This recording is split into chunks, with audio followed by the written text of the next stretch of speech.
you pay tax, and thanks to you that, your country pay me to study here. Okay. Hey guys! Hello. I'm here with Yuwei today. We're going to the event in Delft. So on the way, I thought we can have a chit chat to talk about her experience living in the Netherlands. Welcome first for this chit chat conversation Interview. Interview too formal for this. No. For this channel, we just want to keep it semi-casual and talk about your experience.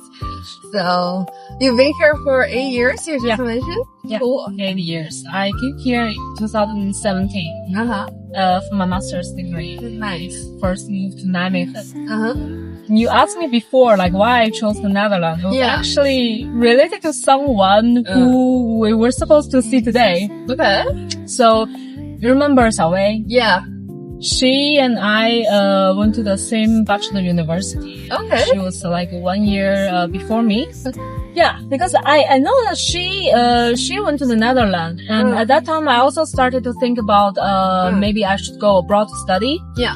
But the thing is, my parents, they're quite special. They're not the normal parents who save a lot of money for their kids. They usually just spend whatever they have. Okay. So when I talked to them that I wanted to go abroad and study abroad, they're like, yeah, that's great, but we don't have money for you. Okay. How do we solve this? We don't really have money. So my mom said, okay, we either sell one apartment. Yeah. And then we can have some money for you to study abroad, but that's still not enough because if you see the tuition fee in the UK and also Australia, they're super expensive. True. We couldn't afford that at all. So I started to look for other countries like Germany, France, where the tuition fee was very, very low. Yeah, but you need to learn the language first. Yeah, you do need to learn the language then, and I'm not very good at languages, so I don't want to learn a second language anymore. And then I saw Netherlands, and I know Yuwei went to Netherlands, so I asked her about this, and then basically she told me, come here, it's very great here, and you can get a scholarship, and it's just it's amazing. You don't need to learn Dutch or anything, you just study here, it's great. So I started to check the universities in the Netherlands, and there are quite some options because I studied epidemiology, and there are a few medical schools that are quite nice, quite good in the Netherlands. Yeah, like Erasmus University, Utrecht, and Amsterdam University. Yeah, I didn't think about the rival universities at all. But Yuwei was there, and Yuwei said she got a scholarship there. So, a full scholarship? Yeah, full scholarship. Oh my god! I also checked. It's amazing. I also got a full scholarship. Oh my god! So I didn't need to pay any tuition fee.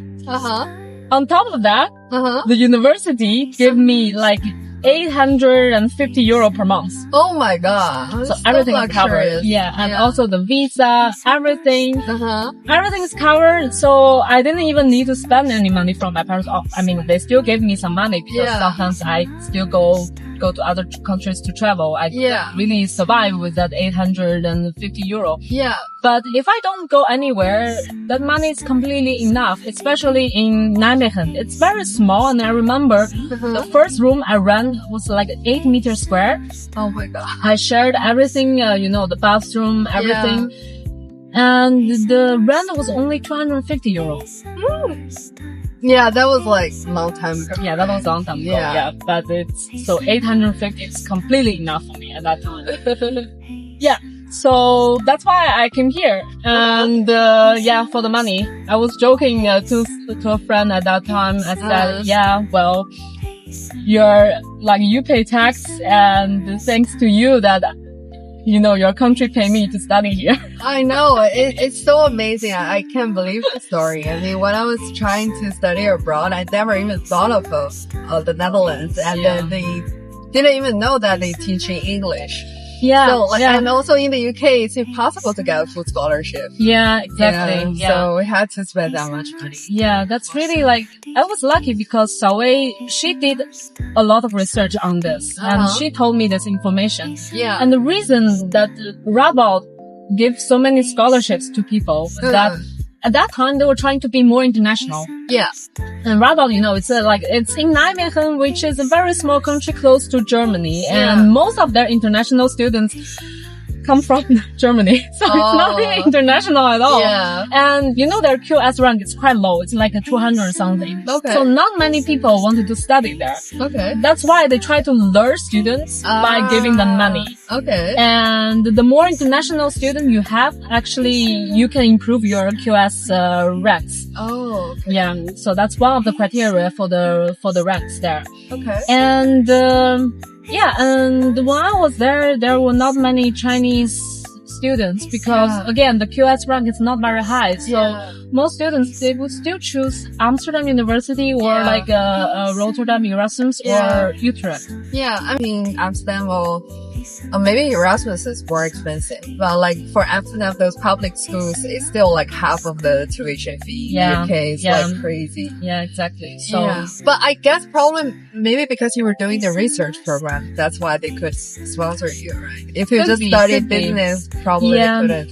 So that scholarship was from the medical school. Yeah. So maybe that's why. Yeah. But it was great. And I spent the 2 years happily there. Oh. And I also met my current husband. Oh, he's your alumni? Yes, he was studying. So he did his bachelor there and continued his master. And we started master together at the same time. But he studied there for like 1.5 years, and then he's like, I don't think this is, I enjoy this track. I'm going to switch to another university. Okay. So then he decided to apply for another master in Amsterdam. Then at that time, I didn't really understand. Like I said, you only have like half a year left. Yeah. Why don't you just finish and get a degree? I know.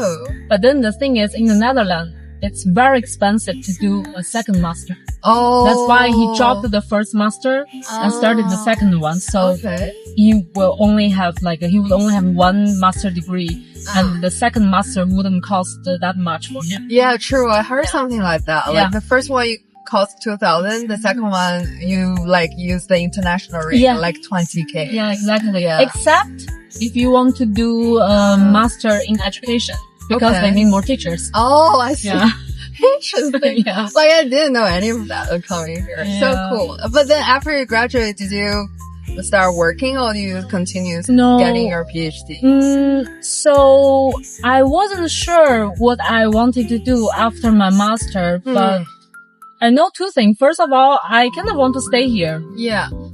Because I was dating him. Yeah. Second, is that, I do enjoy doing research at that time because also during my master, I published a paper. Then I feel like, okay, I can already do this. Yeah. So maybe I can continue. And on top of that, I know that, if you do a PhD, that's a fixed, like a 4 years contract. That's a guarantee. Yeah, true. And after 4 years, you can already apply for the residence. Yeah. So that's nice. That's basically you are guaranteed that you are going to stay here. Yeah. So I started to look for PhD vacancies. Yeah. And and then there was one in Amsterdam. Yeah.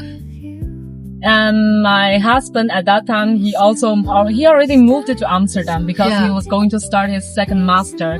So I was also looking around and then saw, maybe Utrecht would also work. Then we cannot really live together. Yeah.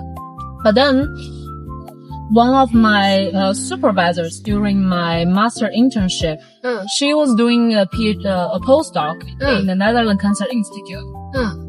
And then she told me there was a vacancy in the NKI. So she wrote a recommendation letter and sent it really in person to my PhD supervisor. Wow. And then I got one interview, and then the supervisor sent me an email saying that, I want to offer you the job. Yeah. Oh my god. But then you still need to do one more presentation. You have a group meeting. And if that goes well, then we're going to hire you. Wow. So that went very well. Cool. And then I started to look for look for a place in Amsterdam. And also, I was very lucky. I got one room very close to where my husband used to live in Amsterdam. Okay. He was living in the student campus. I was basically living 5 minutes biking distance away. Aww. And then COVID came. Oh. So we moved together. Yeah. And then I saw there was also a place to rent in Amsterdam. It was not much bigger. That's when we moved in together. Yeah. So cool. Yeah. So, oh my god, that's already quite a long time. Yeah. So such a migration story. Yes. And that's how you moved from Nijmegen to Amsterdam. Yeah, exactly. And I think at that time, because during the COVID, we stuck in this like 20 meters square studio for 7 months. Oh my god. And that's when I realized that, yeah, we could definitely stay together. Because, like, it's quite hard not to argue with each other In such a small space. After such a long time, especially during COVID. Basically, you're stuck there. Yeah. Yeah. So you didn't argue during the whole time? No, not I can my remember. gosh. Yeah. I can't believe it. Yeah, it's very small. Yeah. Really like those containers. Oh. They stuck those containers together and then they rent it to students. Okay. Yeah. Yeah. I mean, maybe the education in the Netherlands is very good, but in terms of accommodation, supply, it's really not good. It's horrible. Yeah. But last time when I passed by the students' campus, I see that they are actually building more buildings in that region. Still same region. And same amount of land there. But before, there were like more area or like empty space between the buildings. But now, on those empty space, they are putting more buildings. And now, you open the window, you see your neighbors. Oh no. Yeah. But they say Dutch people here, they say it's not good for your mental health, but I feel like as students, it's better to have a place to stay than, than being homeless. Yeah. I'd rather see my neighbors every day than, sleeping on the street. Yeah, beggars cannot be choosers. Yeah, exactly. But I also think, like, if we come here as a student, it's nice to have a community to start with. Yeah. Like, when I came here, I didn't know anyone. Well, I knew from my ex-boyfriend's family, but we didn't really get in contact. But when my friends who came here for study, they already have like a base and they can, a network they can expand from. So yeah, I guess that experience is way better than coming alone. I remember when I arrived in Nijmegen, I don't even remember how I know these people, but these are Chinese Christians. They have this Christian group. Okay. They want to convert people, of course. That's the purpose. Yeah. But they are super nice. Oh, they are. Yeah, they came to pick me up at the train station. And he been in the Netherlands for quite a long time at that time. And he was Christian. He probably is still Christian. Yeah.